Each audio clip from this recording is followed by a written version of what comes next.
ఏంటి? నర్మద 3 అంతస్తుల పైనుండి పడిన తర్వాత కూడా రక్తంతో సాక్ష్యం రాసి పెట్టిందా? అయ్యో, ఏంటి ఆ నెంబర్? నాకేం తెలుసు? ఆయన నాకు తెలుసుకోవాలని కూడా లేదు. నువ్వు ఒకందుకు సంతోషించు. రేఖను చూడ్డానికి ముందే నేనది చూసేశాను. చకచక వెంటనే నేను ఆ నెంబర్ని శుభ్రం చేసేశాను. కానీ అమ్మ, నీకంత నమ్మకం ఎందుకు?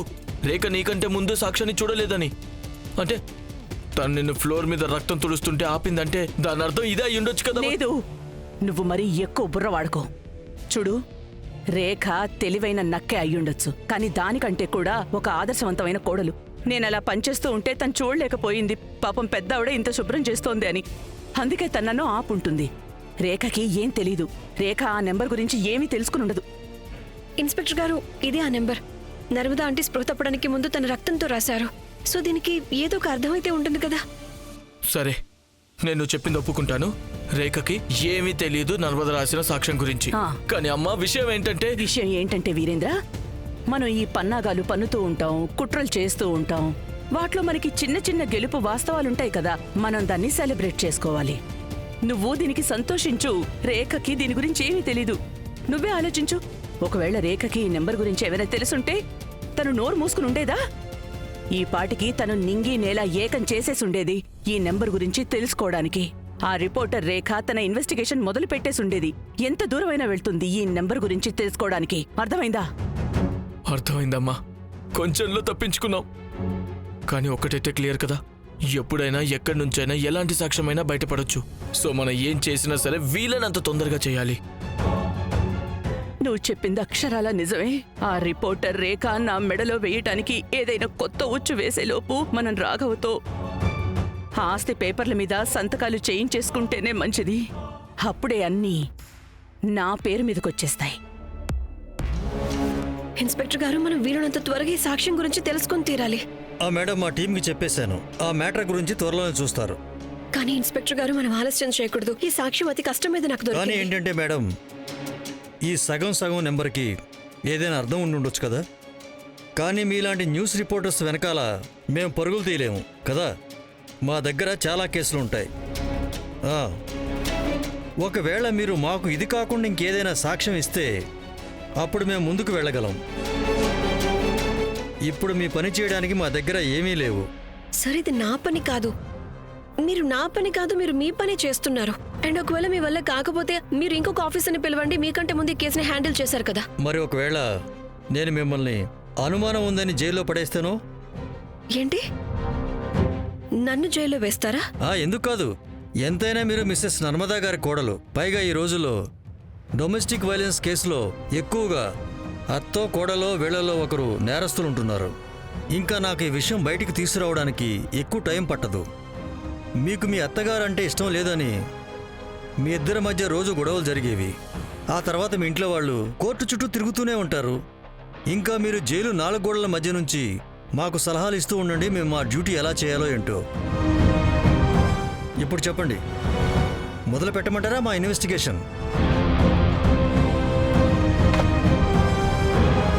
ఇన్స్పెక్టర్ గారు, నాకు ఏం కావాలో మీరు అది పక్కన పెట్టండి. కానీ ఒకటి క్లియర్ అయిపోయింది, మీరు ఏమీ చెయ్యలేరు. అందుకే మీ విలువైన టైం కేటాయించారు. Thank you.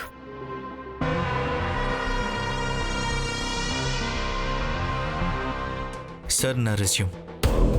నేను డేటా ఎంట్రీ చాలా ఫాస్ట్గా చేస్తాను. ఇది నా రికార్డ్. నీ దగ్గర బయోడేటా ఇదే ఉందా? నాకేం అర్థం కాలేదు సార్. బయోడేటా అవి ఇంకా కాపీస్ ఉండే ఉంటాయి కదా నీ దగ్గర? సార్, చాలా ఉన్నాయి. నా బ్యాగ్లో ఉన్నాయి. ఇది ఇక్కడ వదిలే. నువ్వు వెళ్ళు. నువ్వు నాకు తర్వాత ఫోన్ చెయ్యి. ఫోన్ నెంబర్ అక్కడ రాస్తుంది. Okay sir, thank you so much.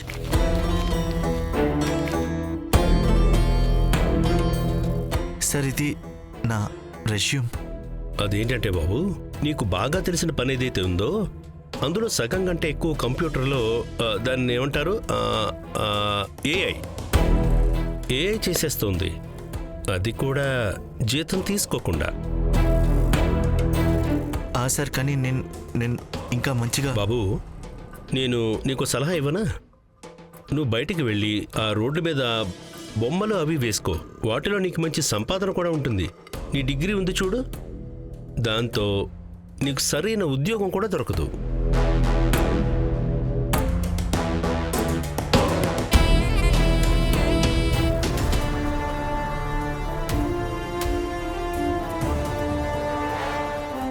914H. Viraj, ఆ? ఇది ఎవరిదైనా ఇన్సూరెన్స్ నంబర్ కూడా అయ్యుండొచ్చు కదా?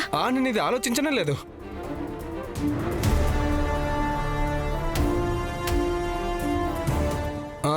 సరే రేఖ విను, ఆ అబద్ధం ఇన్స్పెక్టర్ అయితే ఒకటి కరెక్ట్గానే చెప్పాడు.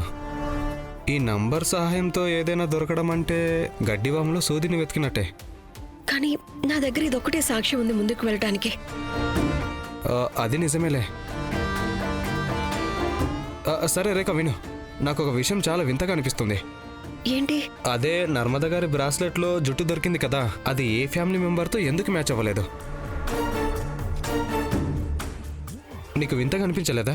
నేను అదే అనుకుంటున్నాను. కదా? ఒకవేళ ఇంట్లో వాళ్ళు కాకపోతే, అంటే ఎవరైనా బయట నుంచి ఇంటికి ఎలా రాగలరు? అండ్ ఒకవేళ వచ్చినా సరే వాళ్ళకి నర్మద అంటే మేడ మీద ఉన్నారని ఎలా తెలుస్తుంది? అండ్ ఎవరు చూడకుండా మేడ మీదకి వెళ్ళటం అనేది అంత ఈజీ ఏమీ కాదు విరాజ్. సో ఏదో ఉంది, నాకు అర్థం కావడం లేదు, అంత చాలా కన్ఫ్యూజింగ్ గా ఉంది. నాకు అదే అనిపిస్తుంది. సరే విను, ఫ్యామిలీ మెంబర్ అంటే గుర్తొచ్చింది. నువ్వు రోహిత్కి చెప్పావా నర్మద ఆంటీ కోమలో ఉన్నారని? నేను రోహిత్ కి చాలాసార్లు ట్రై చేశాను, కానీ తను ఫోన్ లిఫ్ట్ చేయడం లేదు. పైగా నాకు తెలిసి వేరే ఎవరు రోహిత్ కి చెప్పుంటారనిపించడం లేదు. సరే అయితే ముందుకెళ్దామా? అండ్ ఏదైనా కంక్లూషన్కి వచ్చే ముందు మనం ఇంకో 2-3 ప్లేస్లకు వెళ్ళాలి కదా? పద.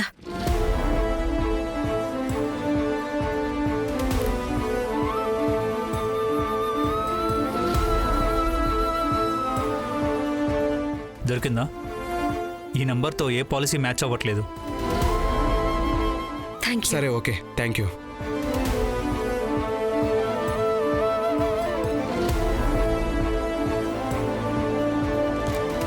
నీకు దొరికిందా?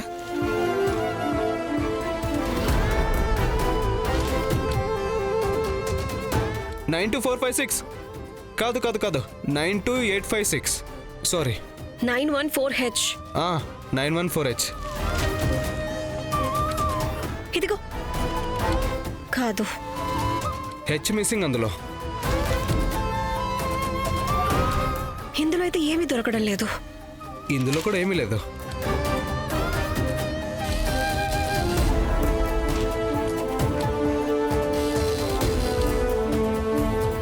ఇందులో లేదు.